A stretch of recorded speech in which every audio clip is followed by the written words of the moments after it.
سفر کے مہینے کی حقیقت بیان کیجیے. کیا اس مہینے میں صدقات دینا چاہیے؟ دیکھیے سفر کے مہینے کی کوئی حقیقت نہیں. اللہ کے رسول صلی اللہ علیہ وسلم فرمایا لا سفرا، سفر کی کوئی حقیقت نہیں. مطلب لوگ دور جہالت میں یہ سمجھتے تھے کہ سفر منحوس ہے، تو آپ نے کہا لا سفر، سفر کوئی منحوس نہیں، سفر کی تو کوئی حقیقت ہی نہیں ہے. بلکہ آپ نے مشرکین مکہ کے اس عقیدہ جو سمجھتے تھے سفر میں بلائیں اترتی، مصیبتیں اترتی، آفتیں اترتی، اس کے رد میں سفر کے مہینے کا نام کہ آگے ایک لقب لگا اور کہا سفر المظفر. سفر کامیابی کا مہینہ ہے، مظفر کامیاب، سمجھ رہے آپ؟ تو سفر کو جو مشرکین مکہ ناکامی کا مہینہ سمجھ رہے تھے، رسول اللہ نے کیا نام دیا اس کو؟ سفر المظفر، کامیابی کا مہینہ ہے. اب کون ہوتا ہے قیامت تک اس کو ناکامی کا اور منحوس مہینہ بولنے والا؟ اگر بول رہا ہے تو مشرکین مکہ کے عقیدے پر ہے، اللہ سے توبہ کریں. تو سفر چونکہ منحوس ہی نہیں ہے تو صدقات تو کبھی بھی دیجیے آپ، سفر کیوں؟ لیکن سفر کا صدقہ خاص ہوتا ہے نا. آفتیں، بلائیں، مصیبتیں، پریشانیاں، تنگ دستی، 50 بلائیں سفر میں اترتی، 50 سال بھر میں اترتی، سب فالتو فالتو فالتو، انتہائی گھٹیا باتیں. رسول اللہ فرمایا لا سفر، سفر کی کوئی حقیقت نہیں، صحیح مسلم کی روایت. اور مظفر کہا، اس کو کامیابی کہا. اب کون ہو سکتا ہے کہ ناکام گئے؟ تو سفر میں آپ ایسی صدقات دینا چاہتے دیجیے ایسا ہر مہینے میں دیتے ہیں. خاص مت دیجیے کہ یہ منحوس ہے فلاں ہوتا ہے. بلکہ اس میں شادیاں بھی نہیں ہوتی تھی الحمدللہ، لیکن پچھلے کچھ دنوں سے کافی رخے گھر پر آ رہے تھے. میں نے کہا ماشاءاللہ بہت بڑی بات ہے، لوگ سفر میں بھی شادی کر رہے ہیں. اور دھڑلے سے کرنا چاہیے، ایسی عقیدوں کو توڑنا چاہیے. محرم میں تو کر ہی رہے ہیں، بہرحال غلطی ہے کہ پہلے 10 دن نہیں کرتے، اس میں بھی کیجیے خوب، اور محرم کے باقی دنوں میں بھی، اور سفر میں بھی خوب شادیاں کیجیے. 13 سفر کو تو خاص شادیاں رکھیے اپنے بچوں کی، تاکہ بتائیے مظفر کامیابی ہے نا. رسول اللہ فرما رہے کامیابی، تو میں کیسے ناکامی سمجھی ہے نا. تو کامیابی کا مہینہ سفر، مشرکین کے عقیدے کے خلاف آپ نے کام کیا تھا. اور کوئی اس لیے رک جائے سفر میں اچھا کام کرنے سے کہ سفر منحوس ہے، تو جس کسی کو کوئی جو فعال یا کوئی ایسی چیز روک دے جس سے وہ برا شگن لے، تو وہ چیز یاد رکھیے اس نے اسے شرک کیا. اس نے یہ سمجھ رہا ہے کہ اللہ نہیں کچھ کر سفر کر سکتا ہے، یہ مہینہ خطرناک کوئی نہیں. پھر اس میں ایک 13 تاریخ آتی اسکول 13 تیزی، سفر کا آخری بدھ منحوس رہتا، اس میں ایک 13 تاریخ 13 تیزی ہے نا. پھر اس دن کیا کرتے ہیں لوگ گھروں پر آتے ہیں، صدقات نکالتے ہیں، خیرات نکالتے ہیں، اور بھیک مانگنے کے لیے کچھ عورتیں آتی ہیں غیر مسلم زیادہ تر. پھر اس میں تھوڑی ہلدی، مرچی، نمک، انڈا، بھلاوے، سوکھی مرچ، گیلی مرچ، ایسا پورا اس کو بانٹتے ہیں. اسلام سے کوئی لینا دینا نہیں، یاد رکھیے اس کا بہت بری بات ہے. اگر کوئی کرتا ہے تو شرک ہے، اگر مر گیا تو مشرک کہلائیں گے اللہ کے نزدیک، چاہے جتنی نمازیں پڑھی ہو، نماز کے ٹیکے ہوں گے سر پہ، اس کے کوئی فرق نہیں پڑتا اسے. عقیدہ اصل ہے، یاد رکھیے عقیدہ. پھر اس مہینے بہت سے لوگ یہ بھی مانتے ہیں کہ اس مہینے کی کوئی ایک نحوست رہتی ہے، اس مہینے کی ایک نحوست رہتی ہے، اس نحوست سے بچنا ضروری ہے. اور اعلان بھی ہوتا ہے، پچھلے سال نحوست تھی کہ بولے ہری ساڑی نہیں پہننا عورتوں نے، شادی شدہ سفر کے مہینے تو فلاں ہو جائیں گا.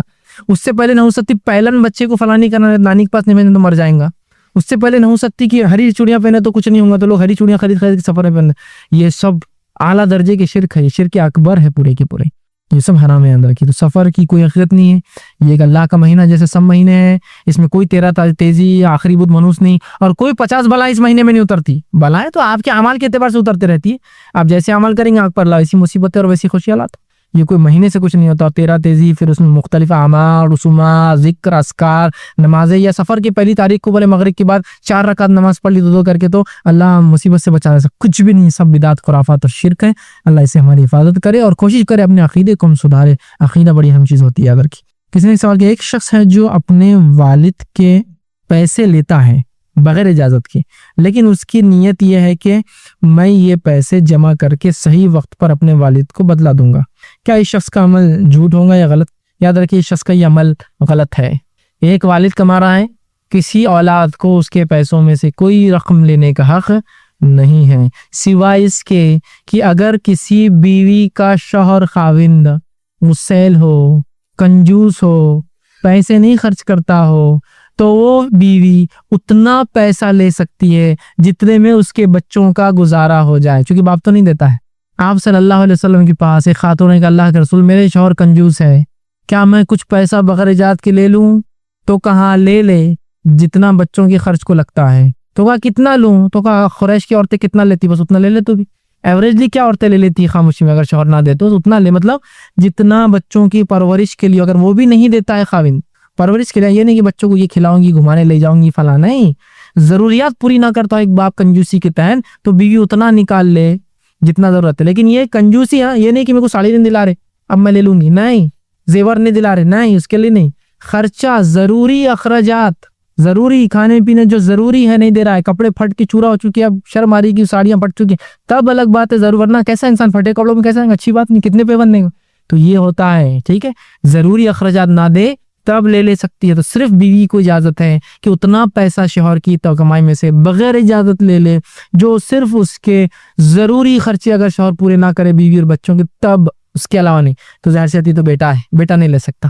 آپ وقت پڑیں گا تو میں دوں گا، تو بھائی لیرش کے کو آپ جو دیں گے وقت پر درست نہیں۔ ہاں اگر کوئی کہے کہ ہمارے والد جو ہے ان کو نشے کی عادت ہے، برائی ان میں، بری لتیں ہیں، کماتے تو ہے لاتے خرچ کر دیتے ہیں، جب نشے کی حالت میں ہوتے یا برے اس میں، کیا ہم چھپا لے کچھ پیسہ تاکہ انہی کو کام آئے؟ پیسہ آپ کا نہیں ہوگا کبھی بھی ہو، تو یہ میں وہ کہوں گا ٹھیک ہے پھر، اس لیے کہ ورنہ اڑا دیں گا جوئے میں، نشے میں برے، تو آپ چھپا لیں تاکہ نشے کے بعد ہوش میں آئے تو پوچھیں گا کہاں ہے، آپ خرچ کر دیں گے میں آپ نے، اور بعد میں اسی کے لیے ہوں گے وہ پیسے، آپ کے نہیں ہوں گے، یا وہ پیسے اپنی ضرورت کے لیے، بچی ہے نکاح کے لیے نہیں باپ خرچ کرتا، بیٹا بھی پڑھ رہا ہے کماتا نہیں ہے، باپ اڑا دیتا ہے تو تھوڑے پیسے لیتا ہے بہن کے نکاح کے لیے تاکہ لگیں گے، ماں کے خرچے کے لیے، بیماریوں کے لیے۔ تو بہرحال یہاں سچویشن سینیریو حالات کے اعتبار سے جواز بدلتا جائے گا، لیکن عام حالات میں صرف بیوی کو اجازت ہے کہ تھوڑا سا شوہر کے اس میں سے لے لیں۔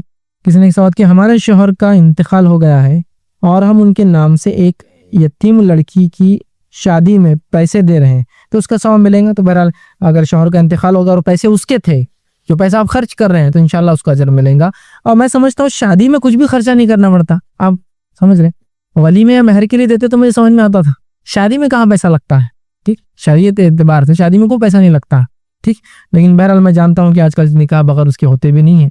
بہرحال انشاءاللہ اگر آپ اس نیت سے دے رہے کہ بیچاری اس بچی کا گھر بن جائے، اس کی زندگی سنور جائے، تو بہرحال کوئی مسئلہ نہیں، انشاءاللہ آپ اس کو دے سکتے ہیں، اس میں کوئی حرج نہیں، اور اللہ اس کو اجر دیں گا۔ اگر پیسہ اس شوہر کا ہے تو یقیناً اس کو اجر ملے گا اور اس کا ثواب بھی ملے گا انشاءاللہ، اور آپ کو بھی ملے گا کہ آپ نے اس شوہر کے اپنے پیسے کو صحیح جگہ لگایا۔ کسی نے ایک سوال کیا، کیا کسی کا عیب چھپانے کے لیے جھوٹ بولنا جائز ہے؟ کسی نے اچھا سوال کیا۔ دیکھیے کچھ ہی ایسے مقامات ہیں جہاں آپ جھوٹ بول سکتے ہیں، بس وہ چند جو مقامات رکھ دیتا ہوں، بات ختم کرتا ہوں۔ کچھ ہی ایسی جگہ ہے جہاں آپ جھوٹ بول سکتے ہیں۔ ایک انسان تب جھوٹ بول سکتا ہے، ایک شوہر جب اس کی بیوی بہت زیادہ ضد کرنے والی ہو اور کچھ چیزوں کی ضد میں اڑ جاتی ہے، اس کے بغیر اس کا مزاج جمتا ہی نہیں، ٹھیک ہے، بیوی ضد ہی کری میں کچھ چاند لا کر دو، ٹھیک ہے انشاءاللہ لا دوں گا، نہیں لا سکتے آپ، لیکن منانے کے لیے بہت غصے لو، ضدی ہو، مانتی نہیں ہے، تو آپ نے فرمایا اس کو خالی منانے کے لیے بول دے، ورنہ کیا ہوگا، اس کا موڈ بگڑا رہے گا تو نہ کھانا بنائیں گی، نہ کپڑے دھوئیں گی، نہ بچوں کو پرورش، کچھ بھی نہیں ہوتا نا، تو اس کو منانے کے لیے تھوڑا سا ہاں ٹھیک ہے بھائی، ٹھیک ہے لا دوں گا 10 تولے کا، ٹھیک ہے جاؤ، حالانکہ آپ سال بھر بھی کمائیں تو 10 تولے کے اتنے پیسے نہیں ہوتے، لیکن ابھی اس کا بات چلانا ہے، کیا ہوا آپ نے اس دن 10 تولے کا بولے تھے جب، تو آپ دیکھ رہا ہوں نا، میں کوشش کر رہا ہوں، چلنے دو بات کو آگے۔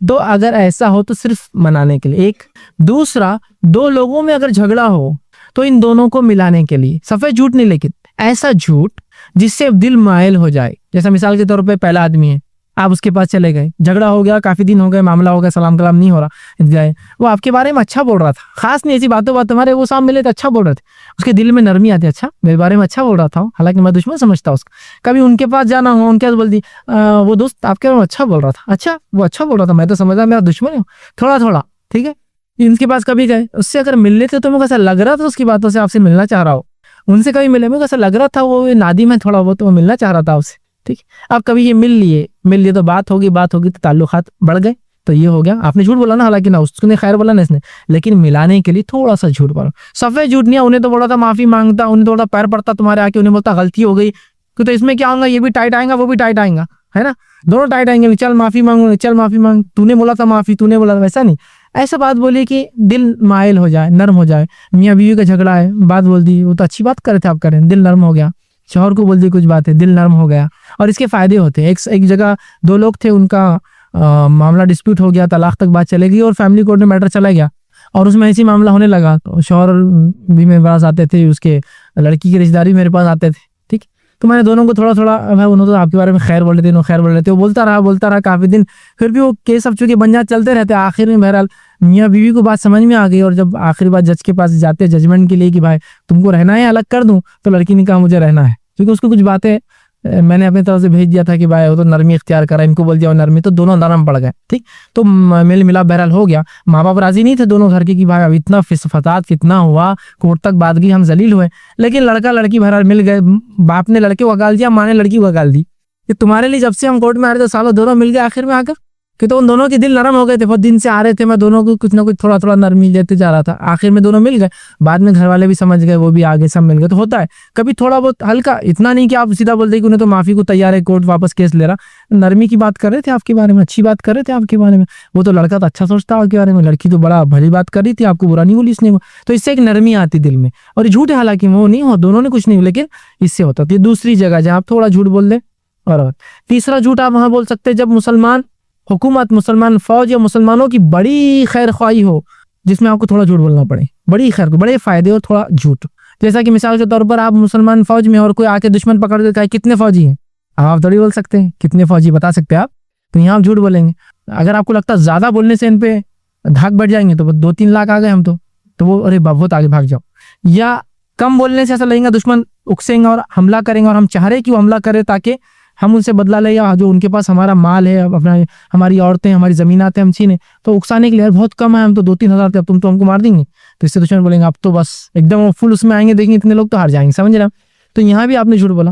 اور نبی اکرم صلی اللہ علیہ وسلم ایک مرتبہ بیٹھے تھے، ایک آدمی آیا اور پوچھا آپ کہاں سے ہیں، آپ کہاں سے ہیں، آپ کدھر سے آئے، آپ سے ان کو لگا ہو سکتا مخبر ہو، کوئی بھی ہو سکتا نا آدمی، جنگ کا معاملہ تھا، آپ نے کہا ہم پانی سے ہیں، پانی سے بولے تو اس کو کچھ سمجھ میں نہیں آیا، آپ صلی اللہ علیہ وسلم کا مراد تھی انسان پیدا کیسے ہوا، منی سے نا، پانی رہتا نا، قرآن میں کہا اللہ نے پانی کے خطرہ ہے، مطلب ہم انسان پانی سے بنے، وہ بولنا چاہ رہے تھے۔ اس نے کیا سمجھا مانا، اس نے سمجھا کہ یمن کے قبیلے جو بہت تعداد میں تھے تو ان کو پانی کے جیسے بولتے اتنے زیادہ تھے، تو اس کو لگا اتنے آ گئی ہے پانی، مطلب اس نے سمجھا وہ لوگ جو بہت زیادہ، پانی سے مراد یہ تھا کہ یمی قبیلے جو بہت تعداد میں زیادہ تھے، اور جنگوں میں وہ کیا کرتے تھے کسی کے بھی ساتھ شامل ہو کے لڑتے تھے، تو ان کو لگا یہ ان کے ساتھ آئے پانی سے ہے، تو اس نے سمجھا وہ رسول اللہ بولنا چاہ رہے تھے پیدائش ہماری پانی سے ہوئی، انسان پانی سے بنا نا، ہر زندہ چیز پانی سے بنی، تو آپ نے گھما دیا، ایک طرح کا جھوٹ تھا یہ بھی، بولنا چاہیے تھا ہم قریش سے ہیں، میں فلاں ہوں، میں کچھ نہیں، میں پانی سے ہوں، اس نے سمجھا فلاں ہے۔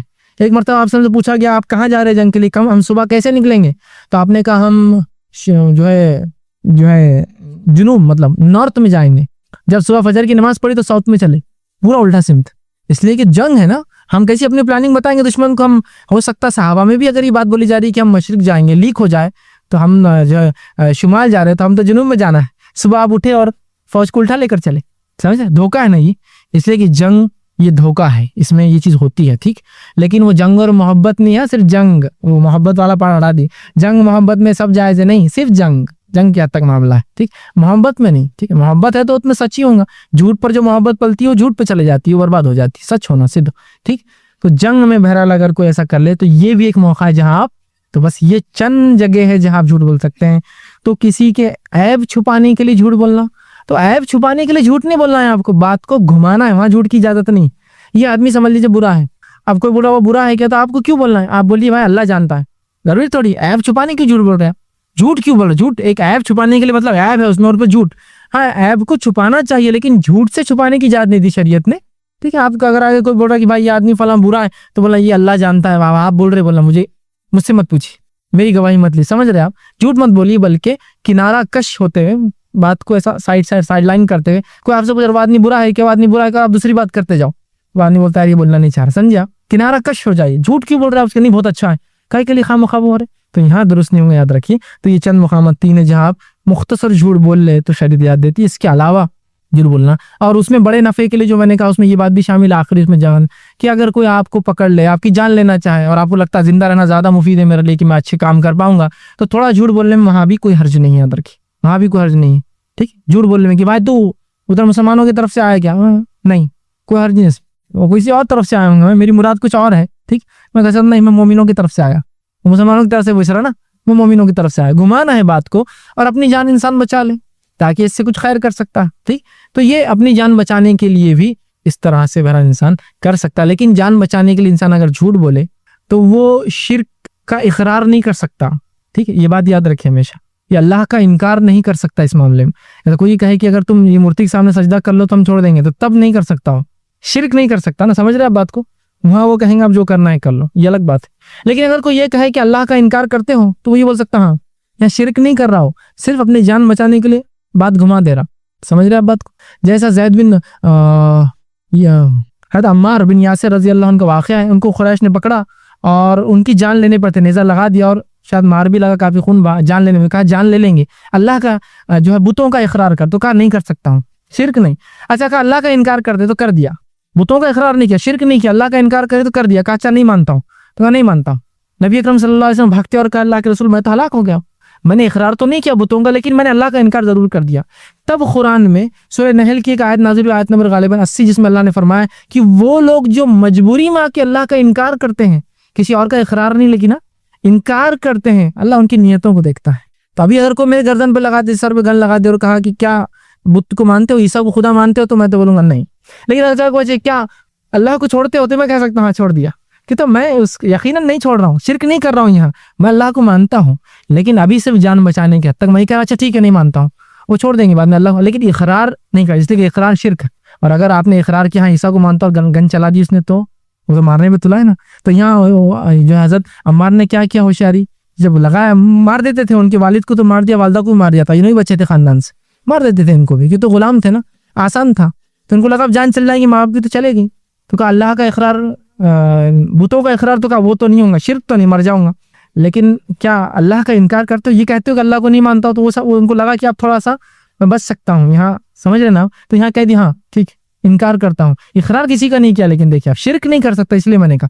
تو اپنی جان بچانے کے لیے اگر میں اتنا جھوٹ بول دوں کہ نہیں مسلمانوں سے نہیں ہوں, انہیں سے ہوں, مومنوں میں سے ہوں, متقین میں سے ہوں, محسنون میں سے, کچھ بھی ہو سکتا ہے, وہ میرے دل کی بات, تو اتنا ہو سکتا ہے اقرار نہیں کر سکتا. اب جیسا کہ وہ مکھی چڑھانے والوں کا واقعہ ہے کہ اقرار کیا, ایک نے کہا میں نہیں اللہ کے ساتھ شرک کروں, مکھی نہیں چڑھاؤں گا, دوسرے نے کہا مکھی چڑھاتا ہوں, جس نے چڑھایا اس کو اللہ رب العزت جہنم رسید کر دیا, اور جس نے مکھی نہیں چڑھا اللہ نے اس کو جنت دے دی. ٹھیک, تو شرک نہیں کر سکتے ہم, لیکن انکار کر سکتے خالی تھوڑی دیر کے لیے, کیا نہیں مانتا ہوں. ٹھیک, صلی اللہ علیہ وسلم کی حدیث ہے, جس نماز سے پہلے اقامت دی جاتی ہے اس کا ثواب دوہرا ہو جاتا ہے, بڑھ جاتا ہے. تو لہٰذا اگر میں اکیلے بھی نماز پڑھ رہا ہوں یا گھر میں جماعت بنائی جائے تو اقامت دی جائیں گی, یاد رکھیے. ٹھیک ہے, اقامت دی جائیں گی اور پھر نماز کھڑی کی جائیں گی. تو لہٰذا آپ اگر اکیلے پڑھتے ہیں, گھر میں بھی پڑھتے ہیں, تو اقامت آپ اس میں دیں گے, اس لیے کہ اس سے ثواب نماز کا بڑھ جاتا ہے. حرم میں ہوتا یہ ہے کہ مسجد حرم میں لاکھوں کی تعداد میں لوگ جمع ہیں, چاہے حج ہو, حج کے علاوہ بھی رمضان ہو, لاکھوں کی تعداد میں. جیسا حج رمضان میں 30 لاکھ کے قریب لوگ جاتے ہیں, اور حج کے اندر 30 لاکھ سے جمع, اس سے پلس ہوتے ہیں, تجاوز کر جاتے ہیں, اتنے لوگ, مطلب ایک جیسی تعداد. 30 لاکھ لوگوں میں کسی کا وضو ٹوٹ رہا ہے, کوئی بیمار ہو گیا اچانک, کسی کو دوا کی ضرورت ہے, کوئی مسافر ہے تو اس کو خیا رہی ہے, اب اس کو صف میں سے نکل کے جانا ہے. 30 لاکھ میں کچھ فیصد لوگ تو بالکل نکلیں گے, تو وہ جو نکلتے ہیں وہ مجبوری نکلتے ہیں, اور کسی شرعی عذر کے تحت نکلنا جائز ہے, شرعی عذر کے تحت.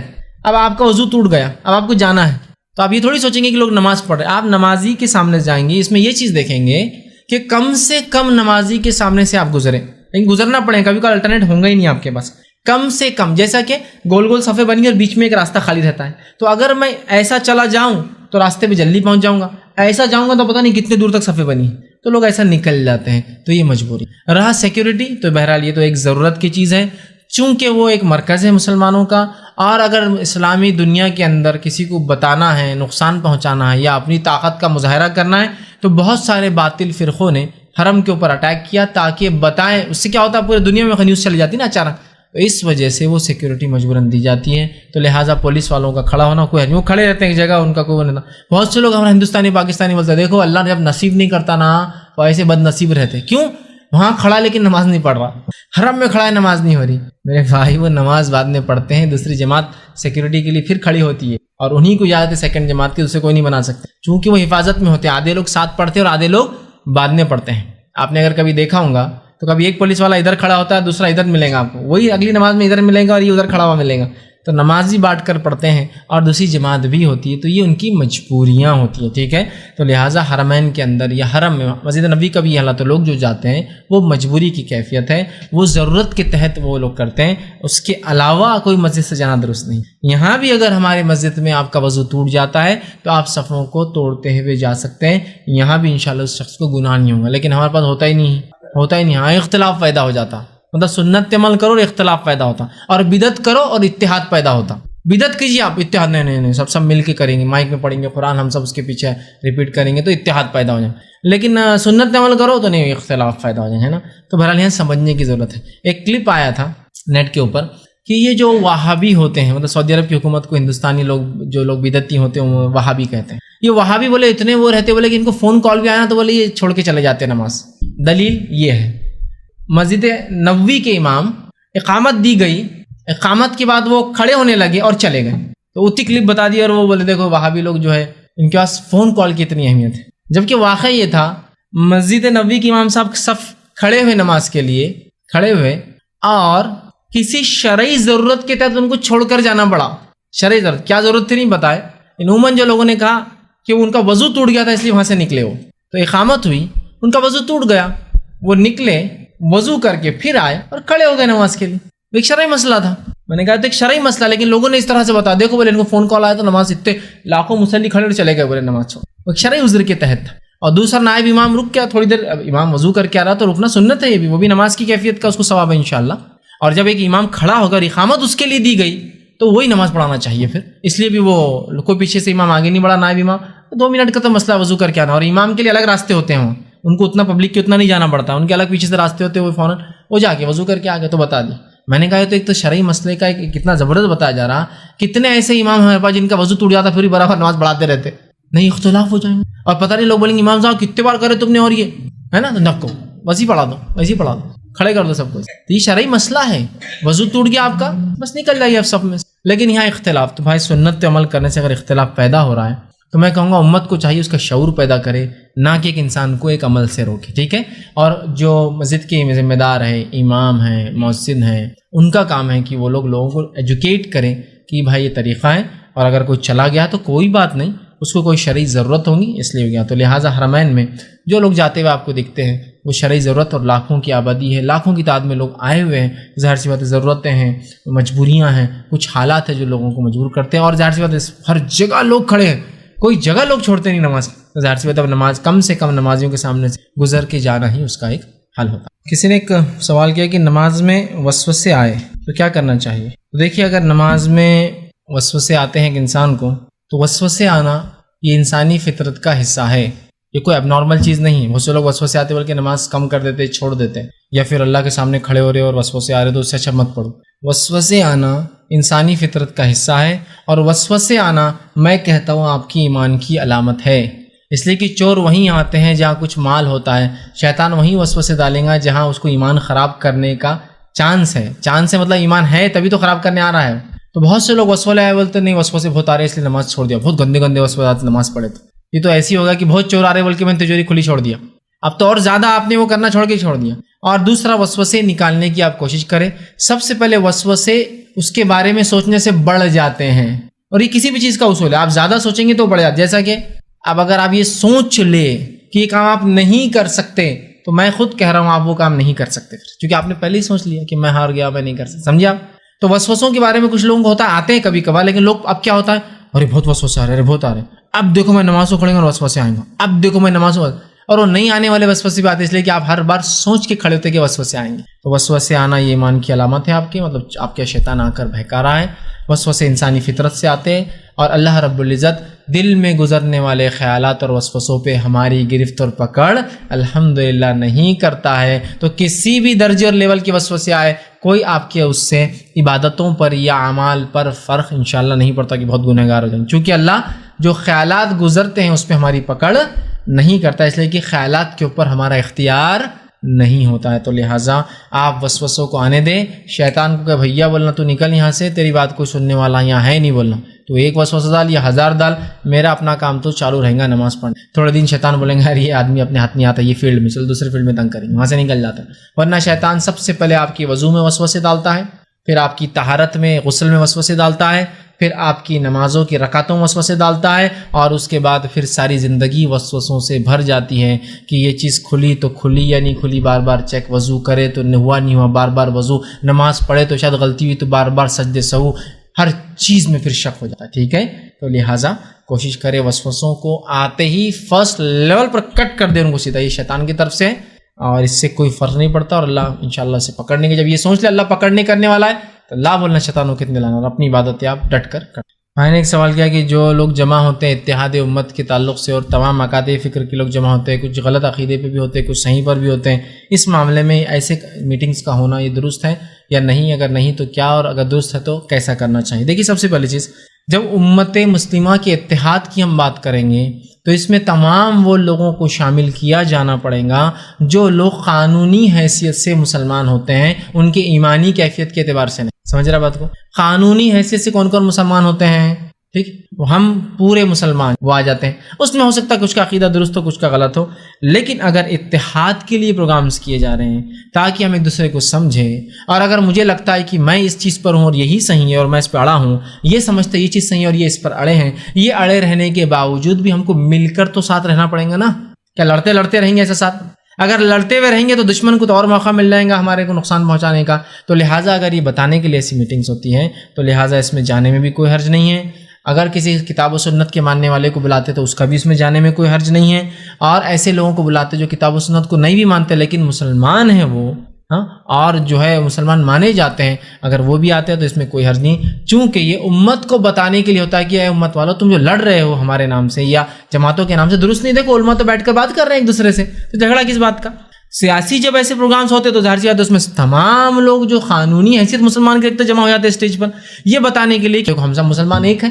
تو اگر ایسی ہوتی ہے میٹنگز اور اس کا اگر مقصد یہ ہے کہ اتحاد قائم ہو تو میں سمجھتا ہوں ایک اچھی کوشش ہے، تاکہ اگر جو جس چیز کو مقطع فکر کو صحیح بھی سمجھتا ہے تو یہاں کم از کم ایک وسعت نکلتی ہے کہ ہمیں دوسروں کو سننا بھی چاہیے اگر ہم اپنے آپ کو صحیح سمجھتے بھی ہیں. اور کئی بار یہ ایسی پروگرامز بہانے بن جاتے ہیں لوگوں کی کتاب و سنت کی طرف آنے کے، لوگوں کے صحیح عقیدے کی طرف آنے کے، لوگوں کی صحیح بات پتہ چلنے. اس لیے کہ ٹھیک ہے جس کو جو لگتا ہے وہ مقطع فکر سے وہ حق ہے، ٹھیک ہے، لیکن حق ہونے کے بعد یہ نہیں کہ ہم دوسروں کو غلط کہیں، بلکہ ہمیں مسلمانوں کو اتحاد کے ساتھ جو آپ کو لگتا ہے صحیح ہے اس کے مطابق عمل کرنا ہے. اب جب ساتھ نہیں آئیں گے تو بات کیسے ہوں گی اور ہم اپنی بات بھی کیسے پہنچا پائیں گے ان کو؟ بہت سے لوگ مجھے کہتے رہے آپ تو فلاں پروگرام ہوتا وہاں بڑے آتے ہیں، فلاں پروگرام ہوتا آپ ان کے ساتھ بڑے آتے ہیں، وہاں تو فلاں بھی تھا. تو میں کہتا ہوں یہ مسلمانوں کا ایک سیاسی کا سمجھ لیجیے کوئی تنظیم رکھ رہی ہے، تو ظاہر سی بات ہے وہاں تو جو لوگ قانونی حیثیت سے مسلمان ہوتے ہیں وہاں جانا ہی پڑے گا ہم کو، اور ہم کیسے انکار کریں گے؟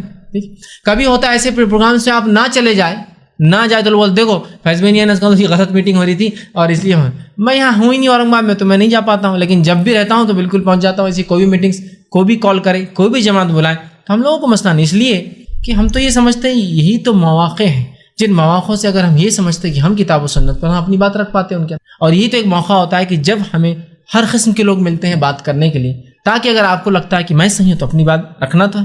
تو بہرحال ان میٹنگز کی دو قسمیں ہوتی ہیں، ایک جو سیاسی لیول پر ہوتے ہیں جہاں سبھی لوگ آ جائیں گے، مسلمان فرقے بھی آ جائیں گے، دوسری جو سماجی لیول پر ہوتی ہے آپس میں اتحاد میں، اس میں جماعتی لوگ آ جاتے ہیں. اور یہ دونوں ہی میٹنگ کے بڑے فائدے ہیں. میں تو یہ کہوں گا کہ ایسی میٹنگز ہونا چاہیے تاکہ مسلمانوں کو جو ایجنڈے کے تحت فیوچر پلاننگ دشمنوں نے ہمارے خلاف کر رکھی ہے اور جس سسٹمیٹیکل انداز سے وہ ہم کو ختم کرنا چاہتے ہیں، اس میں کوئی قرآن کے خلاف قرآن چھاپنا نہیں ہے، کوئی جھوٹی حدیثوں کو جو شریعت میں گڑھنا نہیں ہے، یا کوئی مسلمانوں کو یہ نہیں کرنا ہے. جو ایک اور خالص ایجنڈا ہے وہ یہ ہے کہ یہ آپس میں ہی اتنے لڑ پڑتے ہیں، صرف ان کو آپس میں چھیڑ دینا ہے اور اپنے کو نکل کر، یہی ان کا ایجنڈا ہے. یاد پورے دنیا میں یہ ہو رہا ہے.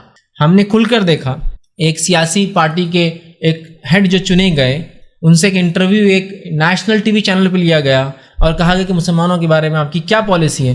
تو کہا کوئی پالیسی نہیں ہے سوائے ان کو آپس میں لڑانے کے. اس شخص نے کہا آپ ایک ذمہ دار انسان ہے ایک سیاسی پارٹی کے، کیا آپ کی پارٹی الیکشن کے اندر یہ مدعا ہے؟ تو کہا ہمارا مدعا صرف یہ، الیکشن میں اگر ہم جیتتے ہیں تو صرف مسلمانوں کو آپس میں لڑائیں گے. اور کہا پھر آپ کا مسلمان کون ساتھ دیں گے؟ تو کہا ہمارے پاس ہے نا مسلمان، آپ کون سے مسلمان کی بات کریں؟ میرے پاس شیعہ ہے، ہمارے پاس قادیانی ہے، ہمارے پاس یہ، وہ گنانے لگا پورے سب ہے ہمارے پاس کمی نہیں ہے. بولے لوگوں کمی نہیں ہے، بولے ہمارے پاس مسلمانوں کمی نہیں ہے. کون سا چاہیے وہ بولیے برانڈ کا، بولے میں دے سکتا ہوں. تو لہٰذا اب ہم کو آگے ان کو آپس میں لڑانا ہے. یہ قوم لڑتے رہیں گے اور ہم ترقی کرتے ہیں. کھل کر جماعتیں کہہ رہی ہے، کھل کر سیاسی پارٹی ہمارے خلاف بک رہی، کھل کر یہود اور نصارہ ہمارے خلاف پلان کر رہے ہیں، اور ہم لوگوں کا آج ہی وہی مسئلہ ہے، اتنی باتوں پہ لڑ رہے ہیں. لیکن ان کانفرنسز کا ایک جو غلط پہلو جو میں نے دیکھا وہ یہ بھی ہے کہ کسی ایک جماعت کو ٹارگٹ بنا کر لوگ بتاتے ہیں کہ اس سے اتحاد مسلمانوں میں نہیں آ رہا. ایک کانفرنس اورنگ آباد میں ایسی ہوئی تھی، اس میں ہوا یہ، اور اتفاق سے میں تھا بھی نہیں اس کے اندر، میں باہر تھا، ہوتا تو شاید موجود ہوتا تو کچھ جواب بھی دے پاتا، لیکن بہرحال میں تھا بھی نہیں اس میں. سب نے مل کر ایک تنظیم کے خلاف بات کی کہ یہ ہے جماعت جس کی وجہ سے اختلاف ہو رہا ہے.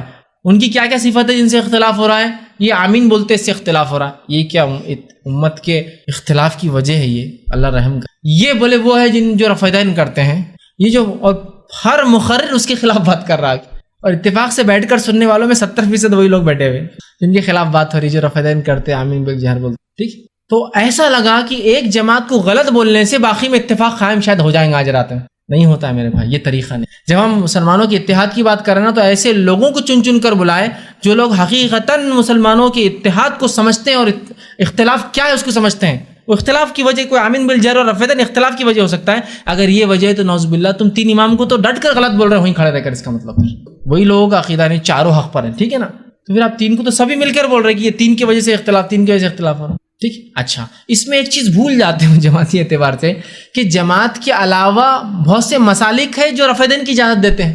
جب آپ رفع دین کو غلط بولتے ہیں تو ایک شافعی جب بیٹھا ہوتا ہے وہ اندر سے تلمل ہو جاتا ہے.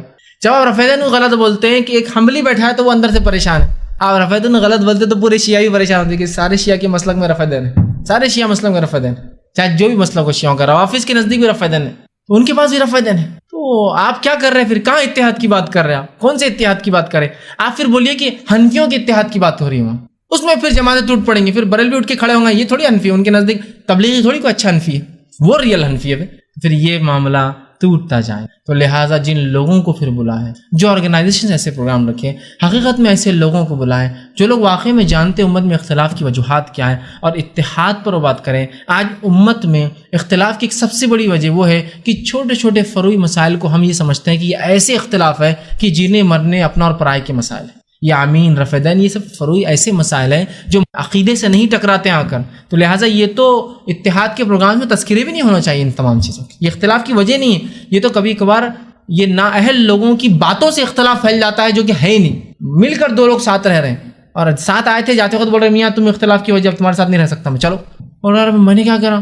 نہیں وہ رفع دین کو بولے نا انہوں نے تو تم لوگ کرتے پوری شافعی، لہٰذا اب تمہارے ساتھ نہیں رہ سکتے، تمہارے ساتھ اختلاف پڑ رہا پورے اورنگ آباد میں. پھر ایسے لوگوں کو بلائیں جو لوگ حقیقت میں اتحاد کسے کہتے ہیں، کیسے قائم ہوتا ہے، اس کا کتاب و سنت کے مطابق ایک پلان بتائیں.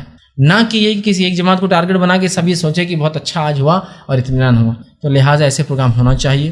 یہ وقت کی آج سخت ضرورت ہے، یہ امت مسلمہ کے بقا کے لیے ضروری ہے آج کہ ہم اس بات کو سمجھیں. تو یہ بہت ہائی ٹائم ہے سمجھنے کا کہ ہم اتحاد بولتے کس کو ہے، اور اس بات کو ہم اپنے سر میں بٹھا لیں کہ جو انسان قانونی مسلمان ہے ہم کو بھی اس کا احترام کرنا چاہیے مسلمان ہونے کے ناطے، اور اس کو کوئی نقصان ہوتا ہے سمجھنا چاہیے ہم سب کو نقصان. ایک جماعت کو نقصان نہیں ہے، وہ ایک فرقے کو نقصان نہیں ہے، وہ اس کو کل ملیں گی، بعد میں ہم تک باری آنے ہی والی. تو لہٰذا جب ایسے کوئی پروگرامس ہوتے یا ایسا کوئی تحریک چلتی ہے جو اتحاد کی بات کرتی ہے اور اس میں ہمارے عقیدے پہ ہم کو کمپرومائز نہیں کرنا ہے، تو میں سمجھتا ہوں کوئی مسئلہ نہیں اس تحریک سے جڑنے میں، اس تحریک کا حصہ بننے میں، اس تحریک کے ساتھ چلنے میں، اس لیے کہ کہیں نہ کہیں ہم بھی امت کا ایک حصہ ہیں. جیسا ہم ان کو فرقہ بولتے ہیں وہ بھی ہم کو فرقہ ہی سمجھتے ہیں، سمجھ رہے آپ بات کو.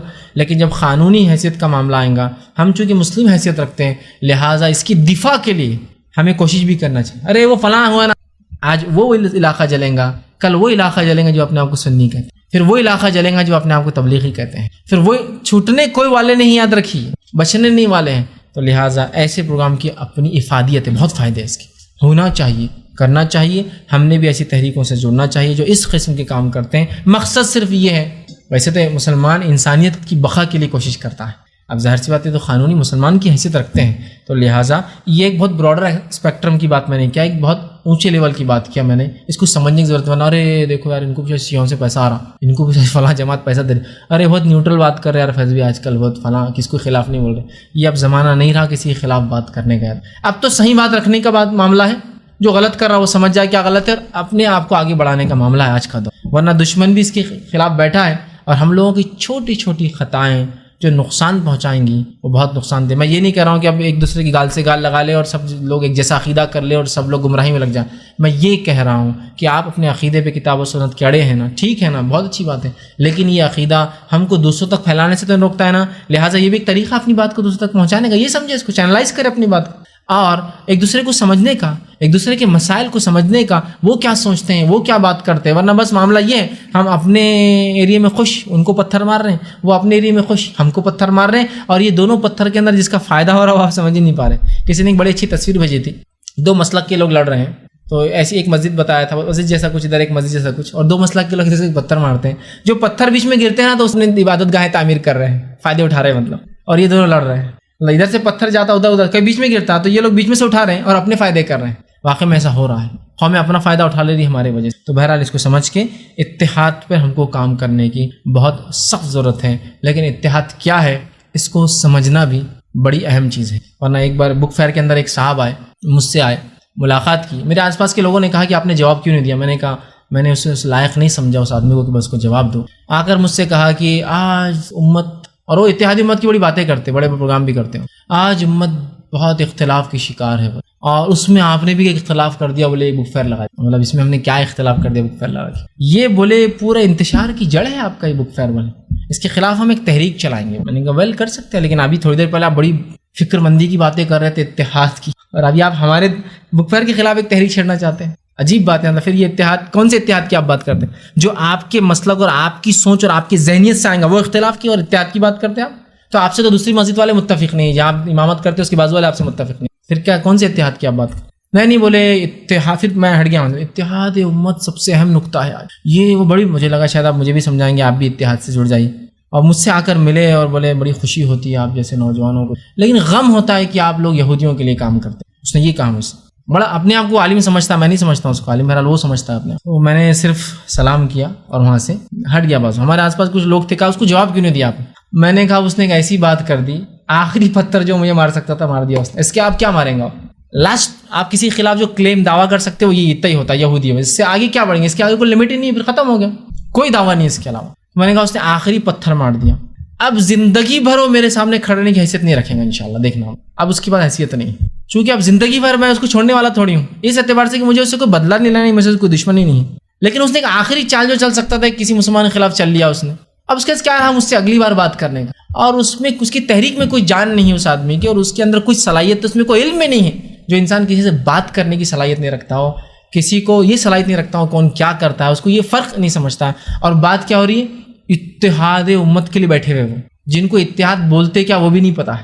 اور اس کے بعد ایک جو ہمارے ساتھی تھے ان کو تھوڑا برا لگا میرے کو ایسا بولے, وہ گئے اور کہا آپ نے یہ کہا نا بولے کہ یہاں اختلاف کی بات ہو رہی ہے, میں آپ کو ابھی دعویٰ کرتا ہوں بولے یہ پورے بک فیئر میں سے ایک کتاب لا کر بتانا, ایک کتاب جو اختلاف پھیلاتی, ایک کتاب.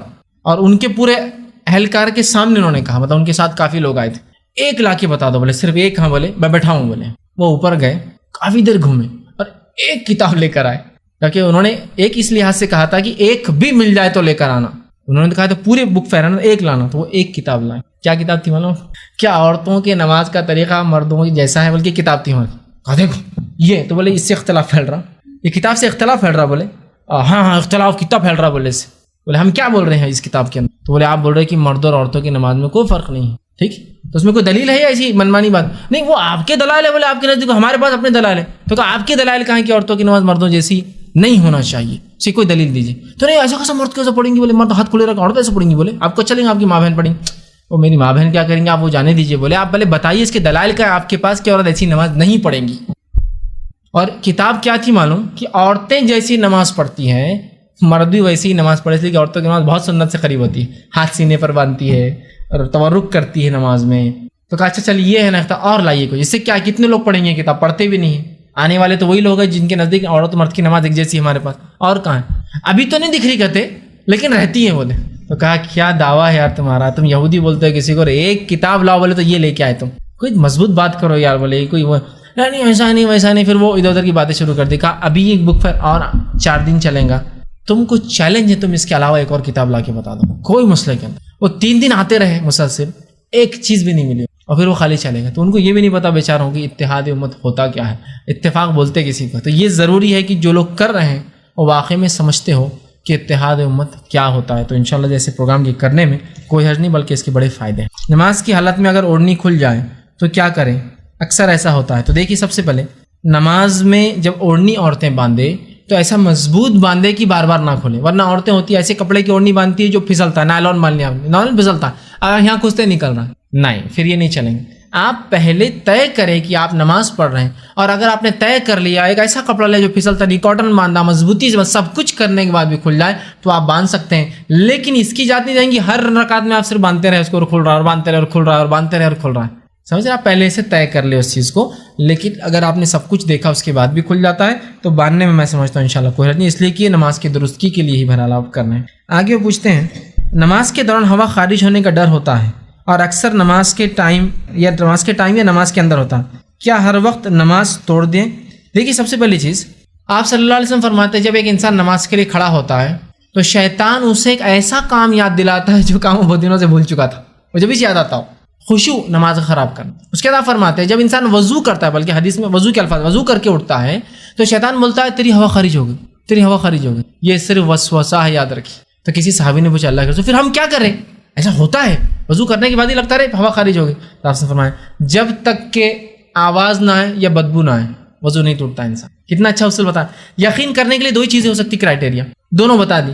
شک کے تو آپ کا سوال ہے کہ شک ہوتا ہے، شک کے بنیاد پہ کوئی وضو نہیں ٹوٹتا کسی کا، کتنے بار شک آنے دو، 1000 بار لگ رہا پیٹ میں گڑگڑ آواز ہوئی، کچھ نہیں ہوتا، ایسے وضو نہیں ٹوٹا آپ کا، جب تک یقین نہ ہو کہ ہوا خارج ہو۔ یہ بہت اہم چیز ہے، ورنہ یہ بنیادیں بہت سے لوگ شک کی بنیاد پہ نماز توڑ دیتے۔ لہٰذا جب تک آپ کو شک ہے، چاہے وہ ہر وقت ہوتا ہے یا نماز کے وقت ہوتا ہے، نماز کے بعد، یہ وسوسہ ہے، اس کا ٹینشن مت لیجیے۔ جب تک کہ یقین نہ ہو جائے کہ آپ کا جو ہے ہوا خارج ہو گئی، تب تک آپ بالکل پڑھ سکتے ہیں، نماز میں انشاءاللہ کوئی کمی اور کمزوری نہیں آئیں گی۔ بھائی نے سوال کیا کہ ہم کسی کے پیچھے نماز پڑھتے ہیں لیکن وہ اطمینان سے نہیں پڑھتا، آدمی اطمینان کے خلاف کام کرتا ہے، جلدی پڑھ رہا ہے، تو ہمارا دل مطمئن نہیں ہو رہا ہے کہ آپ جیسے پڑھتے تھے ویسے یہ نہیں پڑھ رہا، تو ایسے کے پیچھے نماز دہرانا کیسا، کہ پڑھ تو لی لیکن دہرانا کیسا؟ دیکھیے اس معاملے میں جو بات کہوں گا وہ یہ ہے کہ جس ایمانی کمزوری پر اور جس حالات سے ہم گزر رہے ہیں، ان حالات میں ہر بار نماز ریپیٹ کرنا یہ کوئی سلوشن اور حل تو ہے ہی نہیں، کوئی حل تو ہے ہی نہیں، اور سلوشن یہ بہت مشکل ہے، ٹف کام ہے، ٹھیک ہے۔ اور امت کا اتحاد بھی آپ ختم نہیں کر سکتے کہ اپنی نماز آپ نے شروع کر دی، اس لیے کہ حدیث میں الفاظ ہے، صحیح مسلم کی روایت ہے، کیا ہوگا تم لوگوں کا اس دور میں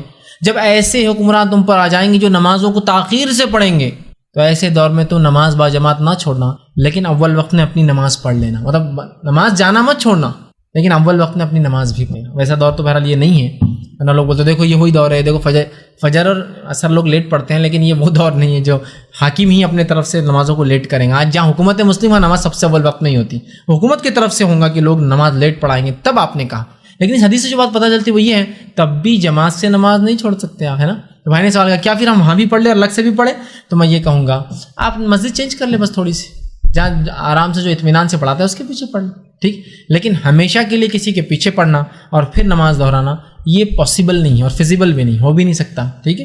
تو لہٰذا آپ کوشش کریں ایسے امام کو ڈھونڈنے تلاش کریں جو اطمینان کے ساتھ پڑھاتا ہو، اس کے پیچھے پڑھے زیادہ بہتر ہے۔ لیکن اگر بہت فاسٹ سپر فاسٹ ہے کوئی تو پھر تو ظاہر سی بات ہے آپ ہمیشہ کی نماز بھی اس کے پیچھے نہ پڑھے، بہت ہی تیزی سے، اتنی کہ بہرحال کہا نہیں جا سکتا کہ اس کی تیزی کیا ہے۔ اور جہاں جتنے تیز امام نماز پڑھاتا ہے نا الحمدللہ اتنی مزید زیادہ بھرتی ہوں، خاص طور سے بزنس ایریا میں، ایسے ایریا جہاں بازار ہے، بس سپر فاسٹ امام کی تو ایک دم تعظیم ہوتی۔ اور یار آج امام صاحب اچھا یہ ہے کہ آج ان کے پیچھے نہیں پڑھیں گے، بعد میں آئیں، بہت لمبی پڑھاتے، لمبی کیا ہے 5 منٹ اور چھوٹی کیا ہے 3.5 منٹ، مطلب 3.5 منٹ میں 4 رکعت، وہ 5 منٹ میں 4 رکعت، تو لمبی اور چھوٹی کہہ رہے ہیں۔ نبی اکرم صلی اللہ علیہ وسلم صحابہ کہتے ہیں جب نماز پڑھاتے ہیں تو فجر کی نماز میں جو ہے ایک رکعت کے اندر 50 آیتیں پڑھاتے ہیں، ایک روایت میں آتا 100 آیتوں والے سورے پڑھاتے ہیں، مطلب 20-25 منٹ کی 2 رکعت نماز ہوتی ہوں گی۔ راتوں کی نماز میں تو آپ سورہ بقرہ پڑھ لے رہے، سورہ آل عمران پڑھ رہے، سورہ نساء ایک رکعت میں پڑھ رہے ہیں، لیکن یہ اس طرح سے ہوتا ہے 50 نہیں صحیح، 100 نہیں صحیح، 20 آیتوں والا کوئی سورہ یا 20 آیتیں، کچھ نہیں، ہمارے پاس تو 4 سے 5, 6 سے اوپر کوئی بھی نہیں پڑھتا نا، اتنے میں بھی اگر خیرت لمبی کر لے تو لوگ پریشان ہیں کہ بھائی وہ نماز اتنا۔ تو ہم کو اطمینان رکھنا چاہیے اپنی نمازوں کو، اور ہمارے پاس نماز کا ماحول نہیں ہے لمبی نمازوں کا، اطمینان والی نمازوں کا، لہٰذا اگر کوئی تھوڑی بھی لمبی کر دینا تو بے چینی شروع ہو جاتی، بلکہ وہ جو بیچارے روز کے عادی لوگ رہتے ہیں وہ ایسا رکوع سے کھڑا ہوا، کوئی نیا امام ہے رکا ہوا سمیع وہ پہلے سے ریڈی رہتے ہو، کسی کو نیا ہے وہ آرام سے پڑھا رہا ہے تو یہ پریشان ہو جاتے ہیں، بولتے نہیں یار کل سے اس کو مت بلاؤ بہت لمبا کرتا، تو ہمیں اطمینان کے ساتھ بہرحال وصول کرنا چاہیے۔ جی دوسرا بھائی کا سوال تھا کتنا حصہ نمازی کے سامنے چھوڑ کر ہم اس کے آگے سے گزر سکتے ہیں؟ سب سے پہلے نمازی کو اگر ایسا لگے کہ میں ایسی جگہ نماز پڑھ رہا ہوں جو لوگ سامنے جا سکتے تو وہاں سترا رکھ دے، سترا سجدے کے آگے سترا، کوئی بھی چیز سترا بن سکتی ہے، ایک کوئی بھی چیز اونچ، کوئی بھی چیز، یا مسجد میں سترے ہونا چاہیے، بنے بنائے لکڑی کے کچھ ہوتے ہیں آج کل مسجدوں میں، سترے کے آگے سے تو کوئی مسئلہ ہی نہیں ہے۔ اب رہا سترا نہیں ہے، عام مسجدیں ہیں تو سترا نہیں ہے، تو اس معاملے میں علماء کے اقوال ہیں، 3 اقوال اس کے اندر ملتے ہیں۔ امام ابو حنیفہ رحمہ اللہ کا قول ہے 3 صف چھوڑ کر، ایک اونٹ کی جگہ 3 صف چھوڑ کر جا سکتے ہیں آپ، ایک اونٹ بیٹھتا ہے اتنی جگہ۔ امام شافعی کا قول ہے کہ ایک گائے بیٹھنے کی اتنی جگہ، مطلب 2 صف چھوڑ کے جا، اور امام احمد بن حنبل فرماتے ہیں کہ ایک صف چھوڑ کر، مطلب ایک بکری کی جگہ۔